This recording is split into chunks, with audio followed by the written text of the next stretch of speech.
चालू घडामोडी 14 जून 2026. आजचा पहिला प्रश्न आहे. 14 जून हा दिवस जागतिक रक्तदान दिन म्हणून पाळला जातो. कारण या दिवशी कोणत्या नोबेल पारितोषिक विजेत्या शास्त्रज्ञाचा जन्मदिवस असतो, ज्यांनी ABO रक्तगट प्रणाली शोधली आहे? पर्याय आहेत Robert Koch, Alexander Fleming, Karl Landsteiner की लुई पाश्चर.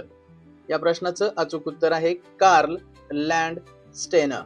कार्ल लँडस्टेनर यांनी ABO ब्लड ग्रुप सिस्टमचं डिस्कवरी केली आणि त्यामुळे 14 जून हा त्यांचा जन्मदिवस जागतिक रक्तदाता दिन म्हणून साजरा केला जातो. आजचा पुढचा प्रश्न आहे. जून 2026 मध्ये सैन्य दलात अधिकारी म्हणून नियुक्त झालेल्या पहिल्या महिला तुकडीने मे 2025 मध्ये पुण्यातील खडकवासला येथील राष्ट्रीय संरक्षण प्रबोधिनी म्हणजे NDA मधून आपले 3 वर्षांचे संयुक्त सेवा प्रशिक्षण पूर्ण केले होते. NDAच्या इतिहासामध्ये या पहिल्या महिला तुकडीत एकूण किती महिला कॅडेट्सचा समावेश होतो? 12 महिला कॅडेट्स, 15 महिला कॅडेट्स, 17 की 21?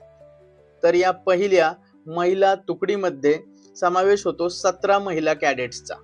आजचा पुढचा प्रश्न आहे.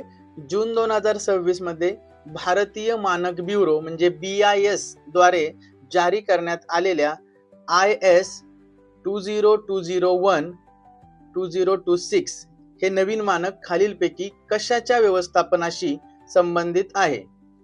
सेंद्रिय खत निर्मिती केंद्र, सामुदायिक बीज बँक, भूजल पुनर्भरण प्रणाली की सौर ऊर्जा संचयन? IS 20201-2026 हे मानक आहे सामुदायिक बीज बँक म्हणजे कम्युनिटी सीड बँक याच्याशी संदर्भात. आजचा पुढचा प्रश्न घेऊयात. पुढचा प्रश्न आहे. जून 2026 मध्ये रशियामध्ये पार पडलेल्या दुसऱ्या आंतरराष्ट्रीय वाळू शिल्प महोत्सवात प्रतिष्ठित Russia grand sand master cup 2026 जिंकणारे पहिले भारतीय वाळू शिल्पकार कोण ठरले आहेत? पर्याय आहेत नितीश भारती, सुदर्शन पटनायक, मानस कुमार साहू की राहुल आर्य. या प्रश्नाचं अचूक उत्तर आहे पर्याय क्रमांक 2 सुदर्शन पटनायक. सुदर्शन पटनायक यांनी काय केलंय तर Russia grand sand master cup 2026 यामध्ये अव्वल स्थान पटकवले आहे. तर हे झाल्या 14 जूनच्या चालू घडामोडी. असेच व्हिडिओ पाहण्यासाठी आमच्या चॅनलला नक्की सबस्क्राईब करा आणि व्हिडिओ आवडला असेल तर व्हिडिओला लाईक जरूर करा. धन्यवाद मित्रांनो.